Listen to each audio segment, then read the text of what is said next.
நீதிமன்றத்தில் இதுதான் நடந்தது. நீதிபதி சொன்ன கருத்து ரொம்ப ரொம்ப தப்பு. சோஷியல் மீடியாவில் நீதிபதியை பயங்கரமாக வச்சு செஞ்சுட்டு இருக்காங்க. என்ன நடந்திருக்கு டீட்டெயிலாக பேச போகிறோம். ரொம்ப ரொம்ப ரொம்ப முக்கியமான ஒரு வீடியோவாக தான் இருக்க போகிறது. விஜய் ரசிகர்களுக்கு கண்டிப்பாக ரொம்ப முக்கியமான ஒரு வீடியோவாக இருக்க போகிறது. அதாவது சென்னை உயர்நீதிமன்றத்தில் நீதிபதி செந்தில்குமார் அவர்கள் விஜய் அவர்களை பயங்கரமாக தாக்கி பேசியிருந்தாங்க.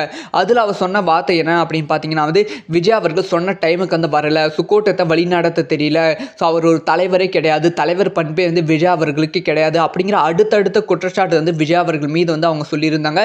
இதனால் சோஷியல் மீடியாவில் செந்தில்குமார் அவர்கள் பயங்கரமான விமர்சனம் பல பேர் சொல்லிட்டு இருந்தாங்க.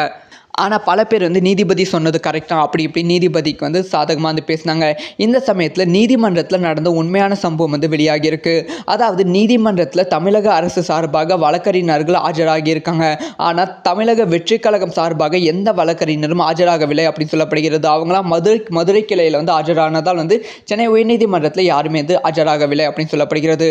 அதனால் தமிழக அரசு சொன்ன கருத்து மட்டுமே அங்கே நீதிபதி கேட்டிருக்காங்க. அதனால் நீதிபதி அந்த ஒரு குற்றச்சாட்டை சொல்லியிருக்காங்க. அந்த ரெண்டு தீர்ப்பிலையும் தமிழக வெற்றி கழக வழக்கறிஞர்கள் இல்லை அப்படிங்கிற தகவல் கிடைச்சிருக்கு.